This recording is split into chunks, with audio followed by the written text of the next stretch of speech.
Cette crise boursière qui a de quoi paniquer les épargnants parce que 30% depuis les plus hauts, effectivement, c'est violent. Après, on a tous des SICA, beaucoup ont des SICA dans leur PEA, dans leur assurance, dans leur compte titre. Et là, on se dit, voilà, est-ce que le gérant sur lequel j'ai misé, est-ce qu'il fait bien son job? Est-ce qu'il est en train de sombrer ou est-ce qu'il traverse la tempête? On en parle avec vous. Bonjour Frédéric. Bonjour David. Frédéric Lorenzini pour Patrimoine 24. Avec cette crise boursière, avec une rare violence, enfin, je veux dire, vous êtes un vieux de la vieille, comme on dit, vous en avez vu, vous avez vu d'autres. Le gérant fait bien son job, il est aspiré, les marchés sont siphonnés, on est en train de purger. Et donc c'est difficile, même si vous faites bien votre travail, de ne pas être aspiré. Et puis quasiment toutes les classes d'actifs sont entraînées, les actions, bien sûr. Mais quand le CAC 40 perd 30%, il n'y a aucun gérant qui suit plus ou moins les marchés français. Non, sauf... Au lieu de perdre 30, il va perdre 15, oui, voilà. Et en même temps, on est content. Et encore, il faut avoir une grosse part en cash, c'est-à-dire il faudrait ne pas avoir été investi.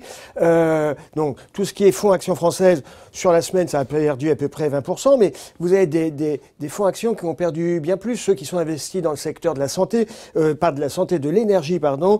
Schroeder Global Energy, moins 40, Franklin Natural Resources, mais quand le pétrole en perd 30 ou 40, il y a un effet. On les blâme ou pas peut pas non plus transformer le plomb en or. Non, alors là où c'est problématique, c'est quand la baisse est plus forte que les marchés. Ah ouais. On a tous en tête un exemple concret, c'est les fonds H2O. On parle de nouveau de la société de gestion H2O. Des fonds qui amplifient le phénomène, c'est ça? Oui.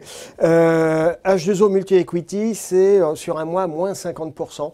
Le multi-stratégie, c'est à peu près la même chose sur un mois, moins 50%. Le multi-bond... C'est un des fonds stars quand même, un des fonds qui a fait quand même quasiment sur 10 ans, 25% par an en net tous les ans quand même. Multi-bond sur un mois, c'est moins 42%.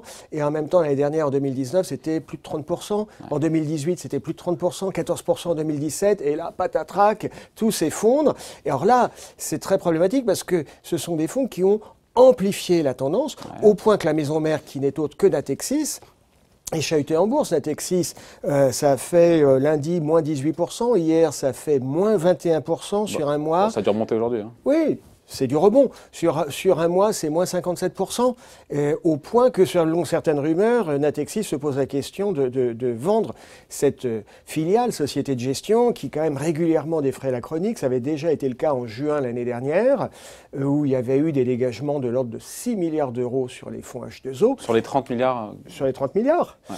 Ça vous fait quand même un gros 20%, c'est pas négligeable. Il y a des fonds qui résistent, encore une fois, dans cette tempête, dans cette tourmente. Alors, il y en a quelques-uns. Il y a quelques grands thèmes qui résistent. C'est pas des gérants, ce sont des thèmes. Alors c'est plus des approches. En fait, c'est plus des approches. Moi j'ai retenu trois grandes approches. Il y a tout ce qui est fonds bear, fonds short. Ah bah oui. C'est les fonds qui jouent à la baisse les marchés. Un exemple concret, le Amundi ETF CAC 40.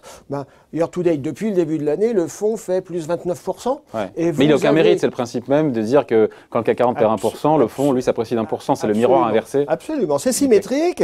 Vous avez des fonds bear, des fonds short sur tous les grands indices. Et puis, ce qui est amusant, vous avez des double ou des triple bear ou short, c'est-à-dire qui amplifient x2 ou x3 la baisse. Un exemple concret, le Lyxor double short S&P 500, c'est 62% de hausse. Oui, mais il faut oser, c'est ultra sportif. C'est rock'n'roll. Deuxième thème, il y a quelques fonds comme ça qui sont un peu sur des niches et qui tirent très bien leur épingle du jeu à court terme.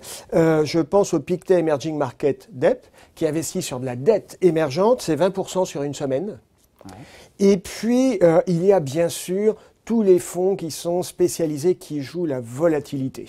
Parce qu'on est sur une période de volatilité qui risque de se maintenir. Le Amundi Volatility World, 12% sur une semaine. Le Thema Heureux Long Vol, pareil, 12%. Voilà. On a du mal à comprendre pour comme un des mortels un fonds qui joue la volatilité, qui a explosé. On est passé, je sais pas, de 15-20 à 60%. Ouais.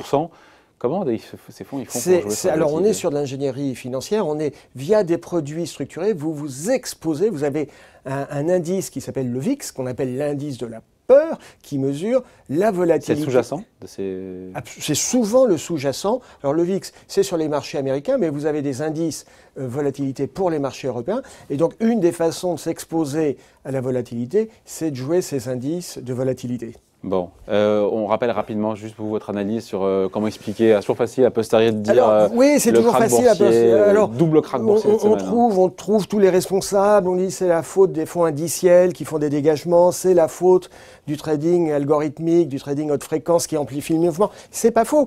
La réalité, c'est que ce marché, il avait besoin de se purger. Souvenez-vous, fin 2018, on se dit oh là là, CO 2019, ça va être calamiteux. Très belle année 2019.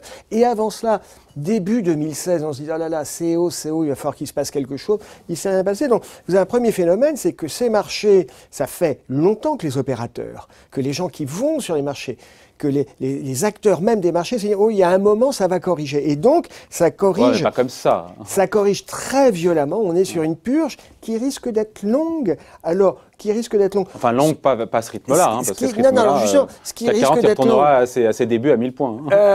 Qui risque d'être. Ça ne veut pas dire qu'on va encore nécessairement beaucoup baisser. Ça veut plutôt dire qu'on va rester sur des périodes de volatilité et d'incertitude, parce que votre précédent invité l'évoquait. On est sur une situation où l'économie est en train de se gripper. Donc on va avoir des défaillances d'entreprises et puis on a des phénomènes qui passent actuellement inaperçus mais qui sont inquiétants. Il y a une semaine, le Liban a fait défaut sur une tranche de plus d'1 milliard d'euros de dette.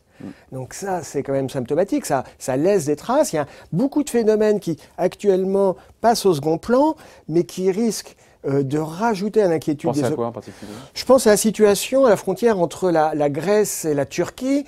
Avant-hier, il y a une frégate turque qui a bousculé une frégate grecque dans les eaux nationales territoriales grecques. Ça n'a rien à voir avec nos histoires, là ? Non, ça n'a rien à voir avec nos histoires, mais vous ne pouvez pas écarter un risque d'escalade aux frontières grecques qui rajouterait de l'inquiétude sur les marchés.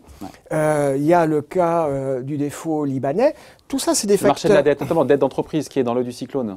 Alors, donc pour les valeurs, on en parlera lundi, pour les valeurs les plus endettées. On sait que sur la dette d'entreprise, ça va être un carnage, en particulier sur tout ce qu'on appelle high yield.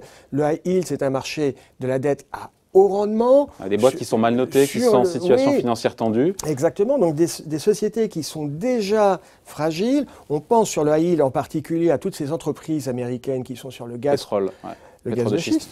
Pétrole de schiste, qui avec c'est 10%, 11% du marché du crédit aux États-Unis. Voilà. Donc on se dit que c'est que 10%, mais...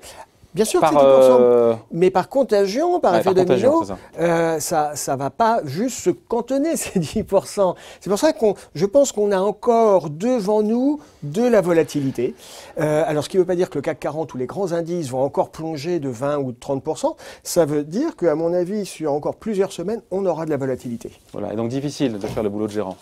On a vu qu'il y a très peu de fonds, il y a très peu de fonds aujourd'hui qui réussissent à surnager. Hein. Et on voit bien, on a eu un rebond ce matin sur le CAC 40, on voit bien qu'il y a des rebonds qui sont techniques, mais ça ne veut pas dire qu'on a réenclenché une phase de hausse. On ne pourra pas réenclencher une phase de hausse tant qu'on sera dans un environnement aussi peu lisible sur le coronavirus, sur l'impact économique et puis sur la géopolitique. Ouais, voilà. Bon, point de vue signé en tout cas, merci beaucoup Frédéric Lorenzini. Désolé de ne pas être plus enthousiaste. Non, mais il n'y a pas matière à non plus. Merci beaucoup. Bye. À bientôt.